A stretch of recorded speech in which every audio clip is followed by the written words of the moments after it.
There was two nights particularly in the hospital when I honestly didn't know whether I would make it or not.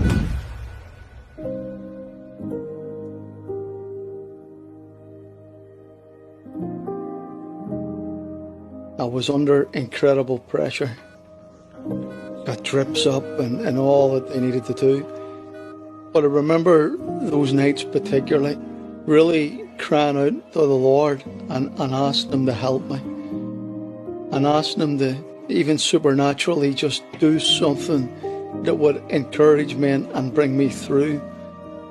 And I remember the next day I had a night from hell. And you got to understand this in the isolation ward. When no one else can get in, when no one else, no pastor, no friend, no family members, when no one else was allowed in, God sent a cleaner. And all of a sudden this cleaner had come in, and he was like a ray of sunshine. And he began to chat to me, and he asked me how I was. And he began to talk to me and say to me about hanging in there. And then we got chatting and we got talking, and he turned around and he said to me that he was a missionary in Nigeria for 14 years.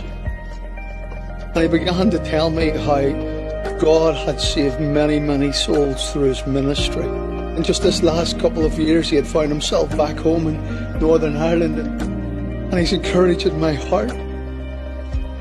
And he's telling me about souls and about the love of Jesus and the love of God.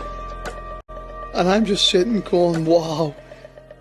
When God needs to reach you, He knows exactly who is the right person. And in that moment of time, it was a cleaner. No one else could get in. God sent a cleaner. He left that day, and then he says this as he stood at the door. He says, "Son, could I pray for you?" I says, "Absolutely." And as he began to pray at the door, he couldn't touch me. As he began to pray at the door, he began to ask God, the Holy Ghost, to visit me. He began to ask God to heal my body and touch my lungs. He stood at that doorway and he pleaded with God Almighty to spare my life and to continue to use me. And then he left. And what was incredible was that after he left, he periodically would walk past my window and give me a thumbs up. That night, I remember, started to turn around.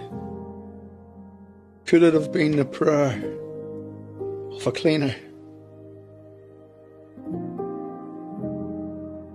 That night I began to desire a packet of prawn cocktail crisps, Kato. And I asked the Lord, because no one could get to me. I says, "Lord, is it possible that you could get me a packet of prawn cocktail crisps and a tin of Coke?" Because that night I began to turn. The next morning, cleaner came. He brought in a bag, and in that bag was 2 oranges, a tin of Coke, and a packet of prawn cocktail crisps. Don't tell me that God doesn't know. God knows our every need. He knows every desire. And he just passed the bag through the door. He couldn't come in. And he just says it's a gift from the Lord. I sat up. I had them crisps. God is a God, folks, who is personal. He knows the deepest desires of our hearts. He knows what we have need of. I want to encourage you out there today. God knows what you have need of.